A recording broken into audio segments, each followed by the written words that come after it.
and welcome to episode 2 of The Summer I Turned Swiftie. I'm Catherine. I'm Jessica. And we are two USA Today bestselling authors who are doing a rewatch of The Summer I Turned Pretty through a Swiftie lens. I'm the Swiftie. I am an innocent bystander. Excellent. There's no accident though. It's okay to be a Swiftie. I was just sucked into Swiftie culture by watching the show and realizing that Swifties were having a very different experience with the show through things like being tuned to look for Easter eggs, reading things into the soundtrack and the lyrics and the symbolism and things like that. And Catherine and I got to talking about it and thought it would be a really cool idea to hinge our rewatch on. And our unhingedness about this. To hinge our unhingedness about the show. Though Taylor's new album is out this week, and sometimes it does feel like being in a war when you're a Swiftie and Taylor puts new things out into the world because she's like this lightning rod. But all positive vibes here. Like many this summer, Jessica and I were transfixed by the last season of The Summer I Turned Pretty and the global phenomenon that it became. And the show is steeped in Taylor Swift songs, Easter eggs, and parallels to classic movies and TV shows. And now that a movie's been announced, we'll talk about that for a second.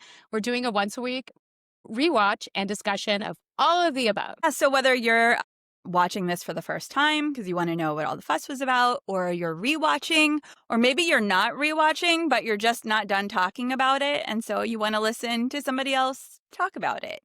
We hope you will come along with us. Yeah, we've got you covered. Exactly. So this week we are talking about episode 2 of season 1.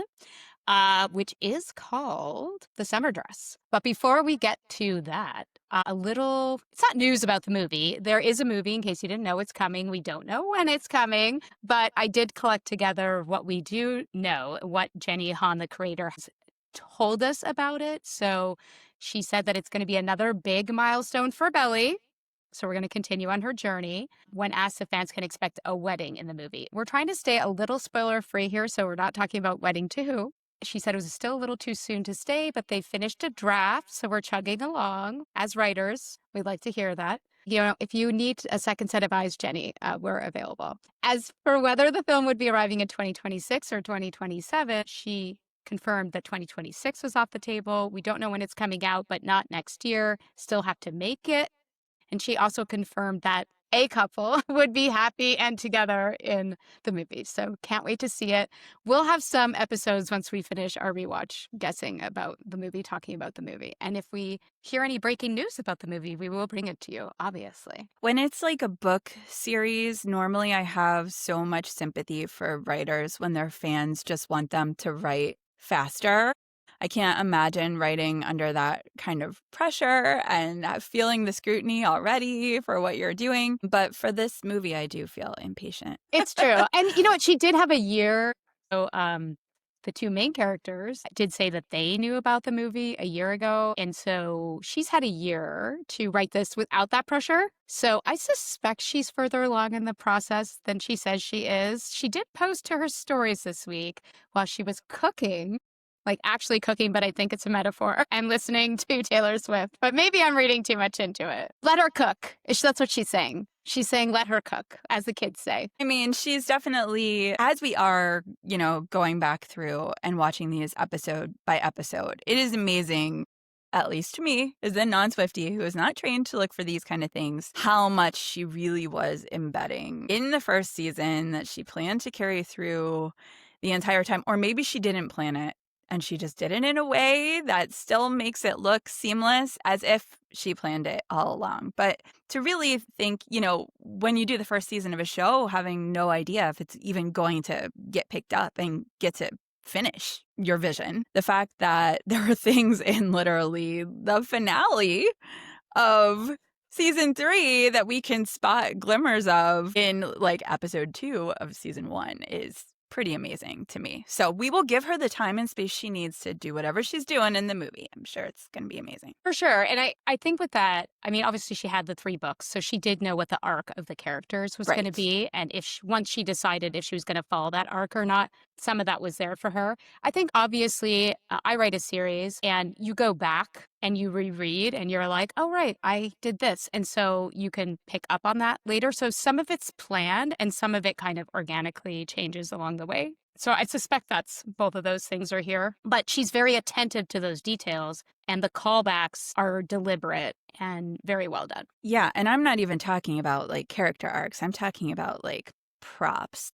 I know, for sure, for sure. You know And what we I will mean? get there. We're going to get to the Yes. props. But also, some of this is why, as we untangle the things we've noticed in our minds, it's very obvious to me, you know, how you are a series writer and I am a standalone writer. And there is some degree of that that happens even in a standalone novel with suspense threads where there are these nice little things at the beginning that you hope will come in at the end or that you find ways to bring in. But for me, not being a series writer, it really does. It's something that blows my mind about all of you magicians who manage to do it so well across Amazing. stories. So anyway, okay, so let's get going. Has a common word to the season, and our word for summer number 1 is summer. Summer number 1 is summer. So Belly decides to become a debutante, and she goes shopping for dresses with Susanna and her mother. She attends her first Deb tea, which Jeremiah brings her to, so she doesn't feel so scared and out of place. Of course, he has no shirt on and is stealing all the attention. So she meets the other Debs, including Nicole, who is the girl Conrad was kissing on the beach in episode 1. She's not happy about that. And she learns that that Deb is her big sister. Stephen also starts a relationship with another Deb named Shayla, who we saw him also kissing on the beach in the first episode. Laurel has her book launch, but instead of attending, Belly goes on her first date with Cam. We did forget to mention last week that Cam and Belly kissed in front of Conrad and Jeremiah, which was a choice, Isabel. That was a choice. Conrad gets drunk at the book launch, but also gets a job teaching sailing to the author that Laurel insulted named Cleveland. And then the boys decide to crash Belly's date at the drive-in. But when Belly gets upset, Conrad tells them to leave. Belly later confronts Conrad about what he was doing there, and they trade insults. And we also learn that Jeremiah is bi, which is a change from the books. And Stephen, I believe, has sex with Shayla on the beach. It's not entirely clear, but that's definitely where it's going. And potentially the first time, right? I think I wanted to highlight a few writing moments. Also, Susanna reads Laurel's book. Cleveland has read Laurel's book also and mentions that her main character is an unreliable narrator, which Laurel is in disagreement with, which I think is hilarious. It's like she reacts kind of strangely to that, which is interesting. It's hard to read into. I mean, I think he does seem like he genuinely liked her book, which I think she, you know, is flattered that he read the book and has something nice to say about it. But then what he says, she seems kind of taken aback. And then you wonder if he took the book a different way, that she didn't even mean it. Yeah, and he says something like, it's not just about the marriage. And we know that she got divorced probably when she was writing the book. So it's like foreshadowing an Easter egg, but also interesting, right? And Susanna's encouraging her to have a summer fling and get back out there. Exactly. All right. What was your favorite scene in this episode? My favorite scene in this episode was when Laurel gives Belly the code word when she drops her off at the country club for the Deb Ball luncheon. And we won't spoil anything, but this code word does come back into play in the future. So far in the future, in fact, that for me, when it did come back into play, I did not understand what she said. Lemon jelly belly. I know, me too. When I watched the show in a really compressed time, as you know, and even I also, when that happens at the end, I was like, why is she saying that? Yeah. I felt like there's obviously something about this that I'm supposed to remember that I don't. And then I went back and watched this and I was, aha, that's where it is. Yes, but I love, I think part of what is so great about this show, and maybe part of the reason that some of us who are, an older demographic than teenagers are still watching and enjoying this show, is because it is such a great ensemble cast. There's so much meat to the secondary characters, and Laurel and Belly's relationship. I mean, your relationship with your parents is a huge part of your coming of age and a coming of age story, right? It's going to go through a lot, and it's kind of at a tenuous spot in this episode. You have sort of Susanna being sort of like Belly's surrogate mom, but also forcing all this stuff on her that you can kind of tell Laurel isn't comfortable with. And even Belly, even though she she said she would do the Deb ball. You can tell she's not, super comfortable with either. And they go dress shopping, which is supposed to be like this luxurious, like, I don't know, it's supposed to be this fun in the store, kind of like not a Pretty Woman shopping I was moment, thinking but the like exact same thing. It is it like is that. kind of, it's supposed to be like, imagine if there was no budget and they're bringing in all these dresses, but you can tell it's not what, for both Laurel and Belly, they're kind of like, the first time you can kind of read into them, like the first time Belly's trying on, like these dresses look like wedding dresses. And this is not the That's experience. intentional. That's intentional. Yes, but she's a 15-year-old girl, and this is Yeah. not, so I think Laurel says she looks like the Tooth Fairy at one point, like they're trying to feel it, but they're not super feeling it. And then for her to be all dolled up and go to this lunch, and Laurel just give her this little, hey, just text me our code word if you want out of here and I'll get you out of here. I think it says a lot about their relationship, and you can kind of tell Belly's not going to use it, even if she needs it. There's a part in the scene where she thinks it to She herself, thinks it to herself. Yeah. but she never, there's that point where even if you're uncomfortable, you're not going to let your mom know. And I think Right. that's where she is with this. But I thought it said a lot about Laurel and their relationship. I love how, no spoiler, but later it will come back in, and I love that too. Well, and there's another line in that scene where they're dress shopping where, she comes out and it's finally the dress that Susanna is happy with, but there's another dress and her mom says, that looks like more like Belly. Um and that will come back around, but there's also a point where she kind of like collapses to the floor in one of the dresses and thinks in her mind, what have I done? Which is, I missed if that. that is, I was like, oh my God. Anyway, so I mean, I think sometimes Easter eggs are like 90% intentional and 10% just because it's the same person writing, or, this as a writer, obviously, Jess, that like it's in the back of your mind and your subconscious is making connections that you're not always intentionally making. So I think that that's some of it too. And that's so interesting. Even when I rewatched it, I don't remember noticing that moment, but I did notice when, as you said, Jer walks her in. It's actually very sweet. He's working on his lifeguard when she gets dropped off and he knows she's uncomfortable, even though he doesn't, it's not really, I don't know if it's really kosher for her to be walking in with an employee of the country club, but he doesn't want her to be alone. But when he goes in and he sees the Deb Ball coordinator, he introduces Belly as his future wife. Yeah, I did notice that. I did a bit of a double take during that scene. Well, in that whole scene and really this whole episode, these are some of the Easter eggs that we can talk about more later. But yes, in that same scene, he also, when they're walking up the stairs, is going on about the raspberry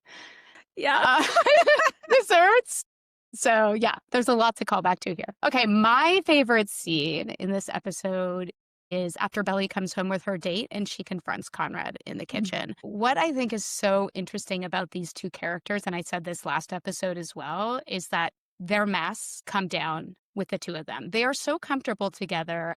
And she's very comfortable with Jeremiah as well, but in a different way. She just says what she thinks to Conrad, and he kind of does too. Like the artifice falls away when it's just the two of them alone. And she's pissed that he broke up the date or was there at her date, but she's also like, what does it mean? And she's asking him why, and he's just being a teenage boy, like, just grow up, Belly. But then she's like, no. She calls him out. She's like, you wanted to remind me that you existed. And he's like, no, I don't care. But obviously he does care. And you can see that through this whole episode. Like his eyes track her around the room. He is watching her. He's like completely distracted from his video game when she comes down looking pretty. He clocks that she's looking in the mirror, and that's different. And so I think one of the things that people don't like about Conrad in these moments at the beginning are when he says to her, like, stop looking in the mirror so much, or like, go look in the mirror. And she's like, stop smoking pot. But it's actually they're both noticing each other and how they've changed. And they are uncomfortable with that change because they don't know what it signals. And it makes them nervous because I think they both really feel like they know one another. And when they see them acting out of character, it sort of disturbs that. And you see right at the beginning when she says that she's going to be a Deb and Laurel expresses surprise, like, it doesn't seem like you. And that's Conrad goes, because it's not, and he's right. It isn't like her. Yeah. And that gives him anxiety. And as much as they are not saying to each other, I mean, I think throughout the whole first season, these are two people who really just need to like sit down and have a conversation. As Probably. much as they're not saying to each other, they say plenty to each other. And in that scene, he's like, you know, I was only there for 20 seconds. If that ruins your whole night, that's your problem. And she is very quick to say, you know exactly what you were doing in those 20 seconds. You knew 20 seconds was enough to ruin my night, to remind me that you existed. So it's kind of like this unacknowledged tension between them is being acknowledged. Like they're calling each other out. They're just not taking that a step further. But I loved that scene in the kitchen. I thought that was a huge mirror to they have another big confrontation in the kitchen in season 3, and it actually kind of gave me chills seeing it again. The way that they kind of face off when no one else is there, alone in the kitchen. There's another very loaded scene that is staged almost exactly the same, I feel like, physically in season 3, and I thought it was pretty brilliant to Yeah. harken back to this scene. Yeah. I think in Yeah. all of these I think there's a lot of parallels to Bridgerton season 2, and all of the important moments happen when Kate and Anthony are alone, which, of course, in Bridgerton time is even more charged because unmarried people wouldn't have been alone. But even here, even though they've probably been alone together so many times because they've known each other literally their whole lives and spent every summer together, these moments when they're together alone are so charged with like so many things going on. And I think that's so interesting that that happened at the beginning. And we see the evolution of that because the way they're interacting now is when she's 15, he's 17, they're interacting at that age. But also there's a glimpse of how they're going to interact in the future as well. And there are not a lot of parameters on it. I think another thing that really struck me in looking back is how much, you know, Susanna's role in all of this is a topic for discussion later in the series. But even looking back to this moment where they're so young and there's not a lot outwardly going on with her character yet, you know, she's really kind of stoking the situation a little bit. You know, these little scenes with Conrad where she's like, doesn't Belly look pretty? She totally could have been like, pretend Belly is your cousin. Stay, Belly is off limits. You know, we're not going to Yes. mess up this good thing that we have going on with our family friends. Like she could be very like, look, there's a teenage girl in the house now and she's not a kid anymore. And you guys are teenage boys and there's a boundary here. And there is none of that. Stop walking around with your shirts off. Yeah. No. Yeah, I mean, I actually think we could have probably skipped season 2 entirely if Susanna had maybe just laid down some ground rules. Well, I actually had this very thought last night where I was like, it's so interesting because there's other shows that are about somebody who's interested in two brothers and the dynamic that creates. But the difference about this is that like they were brought up as siblings. I mean, kind of, Right? And then, but also not because Susanna did tell Belly, I knew when you were born, you were destined for one of my boys, which is like, okay, you know, but she put that in the universe and that all comes home to roost later on for sure. Mm-hmm. Okay, let's talk about our favorite lines from the episode. Go ahead. So my favorite line was when Susanna asked the boys if either of them would take them to the ball. And she said, they both say no. And then Belly says, wow, guys, stop fighting over me, kind of sarcastically. I just thought, again, perfect line because that's like the plot of the next 2 seasons. Yeah, literally, figuratively. And it's foreshadowing and it's an Easter. It's all the things, you know, for sure. What about you? What was your favorite line? It's the last line in the episode, which I often find I gravitate to her first and last lines. I wonder if this is the way all crushes die, with a whimper slowly, and then just like that, gone. Which is a great line, but it also really reminds me of one of my favorite lines of all time from The Fault of Our Stars, The Fault in Our Stars, about falling in love, which is, and you know, I fell in love the way you fall asleep slowly and then all at once. And I think she wrote this before John Green wrote that. And I'm not saying they're callbacks to one another, but I think that's just great writing. And I admire. It's a great moment of self-awareness for Belly, who then goes on to ignore that moment of self-awareness. Oh, yeah, like forever, constantly. You're saying if just Belly and Conrad had an open conversation, the whole show would be different. I feel like if Belly just had an honest conversation with herself, the whole show would be different. But Everything, right? Exactly. That's everybody. That's what makes it so real. Yes, that's just that's just the way books are too, right? Like yes. we don't solve conflict in the first day. Easter eggs. So We wow, talked guys. about We stopped. So the wow guys stopped fighting over me. Okay, I'll tell you a couple we haven't talked about. So on her date with Cam, she goes to watch Sabrina. And I love when he's like, "Is this movie Sabrina?" She's like, "Sabrina, Audrey Hepburn, two brothers." I love that movie. Yeah, we know. But one of the times when they're watching it, Edith Piaf's La Vie en Rose is playing in the movie. And in the movie is partially set in Paris. And La Vie en Rose comes back around in the final episode of the show. Sabrina Belly, in general, there are a lot Yes. of obvious call-outs too in season 3, course. which we won't spoil, but Yes. definitely. Belly's bike. We see the first appearance of Belly's bike, which is also something that comes back around in other episodes. She's wearing Cam's sweatshirt both at the end of last episode and at the beginning of this episode. And she is a clothes stealer, okay? Like this girl steals clothes. And in obvious and less obvious ways, again, through the seasons, she has stolen so many clothes, and I'm gonna like keep a count. I've sent these videos to Jessica. There are videos of how many times Conrad says Belly and how many times Belly says Conrad. But I want a list of a clip. If anybody's listening and you make these types of videos, please make one of all the things, all the clothes that Belly has stolen over the 3 seasons, because it's hilarious. Also, Cam is a marine biologist, and she asks him why, and he goes on, and he says, there's just so many unexplicable things about the ocean, which is, again, back to our like ocean pool metaphor, I think is important for the show. I think we see Conrad go for a swim. I think the only time he's in the pool, other times, right? He's like jumps in the pool, he throws Belly in the pool, she pulls him into the pool. But the only time we ever see Conrad go for a swim is in this episode. And Belly's watching him out the window, which is a nice juxtaposition to him watching her swim, which we will see. I also noticed, where's the Range Rover? They share the Jeep, right? Which we'll talk about more in the next episode, because that really comes into the fore. But where's Conrad's Range Rover? I actually have a sad theory about that, which I can't talk about right now. So we'll talk about it again. But anyway, the Jeep is red, which leads us into our color theory. And I don't know about you, but I didn't really notice any color theory in this episode. Did you? I remain skeptical about color theory. I actually noticed some anti-color theory things in this episode. Like, I'm just saying, Jer wears a lot of red as a lifeguard. That is true. I mean, it is And his bright. Jeep is red, and he's wearing bright red swim trunks. Yeah. Yes. So I was actually finding, because last week I expressed some skepticism. I was finding support for my skepticism. I didn't notice anything that was the other way around. I did notice one other thing. I know, this isn't like a huge spoiler or anything, but later in the series, Jer gets really into cooking and he's particular about it. And I remember a lot of people saying, and I felt the same way at the time, like, where did he get has this food plotline with him like always been part of the thing? Like, I don't remember him being so.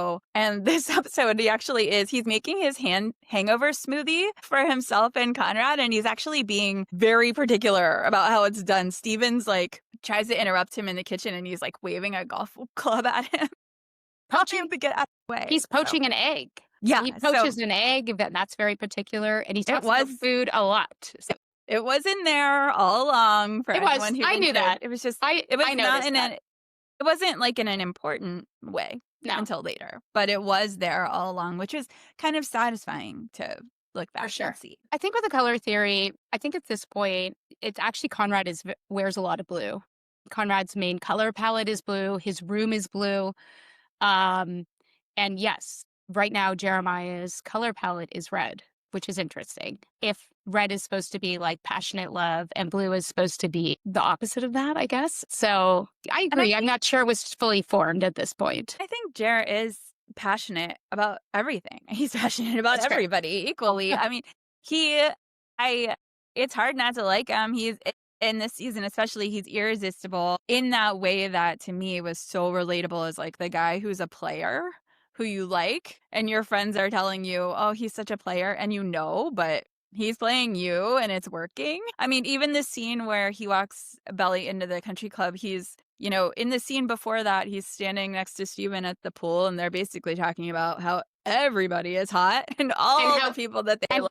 He's kissed all of them. He's kissed all of them, and then Belly gets there and he's paying her special attention, and I don't think he's necessarily disingenuous or anything like that. He's just kind of like that with it. And she even says, at some point, maybe it's not in this episode, he's like that with everybody. She says it, in episode 3. But he is also flirting like with the woman who's in charge of the dead ball. Like he's just a flirt. He's a flirt. And Steven calls him a slut, actually. Yeah. But I like that when we take these terms that are so loaded for women and we flip the script with them. So I kind of like that. So the daylight theory, again, I don't really feel like there was any daylight theory stuff here in particular. Just a refresher is just about the use of daylight in the show and Taylor Swift's song Daylight and how that can highlight different meanings about different relationships. But I don't think, again, that was fully developed here. And they've really leaned into that in season 3, as you mentioned last episode, but I don't think I didn't really see anything here. Didn't really see any mirroring either. I think that there are some outfits that are used in this episode that we do see repeated later, but I didn't really see any of the character mirroring. I think they kind of all have their own styles at this point, though. Belly is wearing a daisy top when she goes on her date with Cam, and daisies are a motif that do return a bunch of times through the show. So when you say mirroring, how do you distinguish that from Easter egg? Like specifically, what do you mean from? Well, I think there's, again, without giving anything away, there are later episodes where two characters are basically dressed the same, and they are mirroring one another in their appearance. Sometimes they're mirroring one another in their physical actions to show their connection. Okay, got it. Yeah, I understand now. Yeah. What you mean. And I think it starts in the next episode. Now you can look up for it. Something to look forward to. Right. So there are no Taylor songs in this. But I liked your theory on why. Yes. Do you want to explain that? I think that Taylor's songs are used for Belly's feelings about Conrad, with one exception, which again, I will not spoil. So right now she's trying to suppress her crush. She's focused on Cam. She's trying to have a different summer, as she told Taylor she was going to. And so there's no Taylor songs because she's really trying not to think about Conrad right now. But they do cut back at important moments. Okay. So no Taylor Swift, but we decided that will not stop us. No, we're still going to talk about music, obviously. So we are still going to talk about one song in the show, and it's going to be Teenage Dirtbag, which does have a Taylor Swift connection. So it does? It does. What is the connection? So not when this was made, but when this episode is made. So Taylor has a new album out, as I mentioned, and one of her songs on the new album interpolates Teenage Dirtbag. It does? Which one? It does. Of course, you were going to ask me that. You talk, I'm going to look it up. I'm like, wait, I love this song. I will say, and we're going to obviously, we're going to build our own dream soundtrack for every episode. That's part of what we're going to do, where we choose the Taylor song that we would have used in this episode instead. But I really loved this song when it came out. I still love it. It's one of those songs that's like, it's retro now, but even my kids know it. We'll drive around singing it. I don't know that I would have paired it with Cousins. Like, nobody in Cousins really strikes me as a teenage dirtbag in the way that I, mid-list author, former college student in Ohio, USA, equate a teenage dirtbag. But it was kind of funny. It made me smile. There's some great lines in the song. Well, I think the why it was used. So it was used when she's kissing Cam for real for the first time. Like, yes, she kissed him a little bit in front of Conrad and Jeremiah, but the lyric that plays is "She rings my bell," and she's Belly. So there you go. Okay. I don't know. Okay. Here, let's bring it back to Taylor Swift. So it's actually romantic is the song that interpolates. But what I could kind of, okay. Yeah, okay. But, early on in her relationship with Travis, he did an interview in the Wall Street Journal, and there's a mention in there of him and Taylor around a bonfire in his backyard singing Teenage Dirtbag together. So there you go. I bring everything back to Taylor Swift. It's not that hard to do. If we come back to Teenage Dirtbag, I mean, isn't Conrad being a bit of a dirtbag? Well, they're all being a bit of a dirtbag. I just don't think they're, No. They're being, very high. They're being dirtbags at a country club. High-class dirtbags. Yes, exactly. Yes. One other Easter egg I forgot. We see when Belly goes to the tea, she's not wearing heels. Was she supposed to wear heels? Well, I think there's a callback to that later, but she is not comfortable in heels. So she is dressed up like a lady now, Hmm. but she's still wearing sandals. Interesting. Yeah, I feel like she's not, she's going along with it. The whole dub ball, you really have the sense she's going along with it. She's not necessarily going to try too hard. I do think she is trying a little bit too hard with Cam. Like, she is fully determined to go on this date. She's trying to convince herself to like this guy instead. She blew off her own mom's book launch party to go to the drive-in. Yeah, a lot of her internal monologue in this episode is like, I like this boy. He's cute. Like trying to talk herself into it. It seems like that, yes. Yeah. Okay, so what Taylor song would you have used? And in what moment? Leaning into that, the whole date with Cam, I would have used Getaway Car. Which, no, nothing good starts in a the getaway car. Well, yeah. I mean, okay, that song starts, it was the best of times, the worst of crimes. I struck a match and blew your mind, but I didn't mean it, and you didn't see it. The tires were black, the lies were white, and shades of gray and candlelight. I wanted to leave him. I needed a reason. I mean, It's good. I think Getaway Car has a lot of double meanings, but I felt like in this episode, it was a funny choice. I mean, she is very literally getting in Cam's car to try to get away from the tension of the Conrad, maybe even the Conrad-Jer situation, but especially Conrad and poor Cameron. He really doesn't see it. Like, he's, he likes her. And I mean, maybe he does see it a little bit, but he's thinking, they'll get past it. He doesn't know what he's gotten himself in. He really doesn't. No, I think he'll find out a little bit next episode. Okay, so I picked a song both because it's a Taylor song because it fits, but also for you, the John Mayer fan. This is not for me. This is the opposite of for me. I in the moment where she says, I evict Conrad from my heart, I picked Dear John. And I think it would have really, it would have fit because the lyrics are, long were the nights when my days once revolved around you, counting my footsteps, praying the floor wouldn't fall through again. And my mother accused me of losing my mind, but I swore I was fine. You paint me a blue sky and go back and turn it to rain. And I lived in your chess game, but you changed the rules every day, wondering which version of you I might get on the phone tonight. Well, I stopped picking up, and this song is to let you know why. Because I think she does feel like Conrad's kind of playing games with her at this point, and she's telling herself, she's kind of telling him, like, I'm over you. I'm moving on. So I think it would have fit. And the color theory is there because he's blue. Yeah. I think it would have fit. I think they both would have fit. I like your theory that when she's suppressing her thoughts about Conrad, there's no Taylor song. There's actually, season 1 is the lightest on Taylor songs of all of the seasons. So for the next few episodes, we're going to be doing a lot of just like fantasy soundtracking this on our own. But I think both of those songs could have worked if there had been an unlimited budget, which I'm sure there was not. Especially not in the first season of the show. Definitely not. No. Yeah, you could tell the budget got meatier with every season. Yeah. Well, and I think, Jenny talked about actually writing a letter personally to Taylor, and I think Taylor became a fan and supporter of the show. So that was our recap for this week. Thank you so much for listening, and we will be back with episode 3 next week. If I may tease episode 3, Please. It is where it starts to get juicy. Let's just say that much. So it definitely does. And I think just to add, so in TV writing, what people say about the second episode is you just have to redo the pilot in a different way, because often people only give like a show 1 or 2 episodes. So there's a lot of establishing character work that goes back into an episode 2 of a show before you can kind of move forward and start revealing secrets. And so that is definitely what's happening here. I think these 2 episodes, episode 1 and episode 2 together, we're establishing our base and we're learning who these people are. And then we're going to watch them go on their journey for the rest of this season. Makes sense.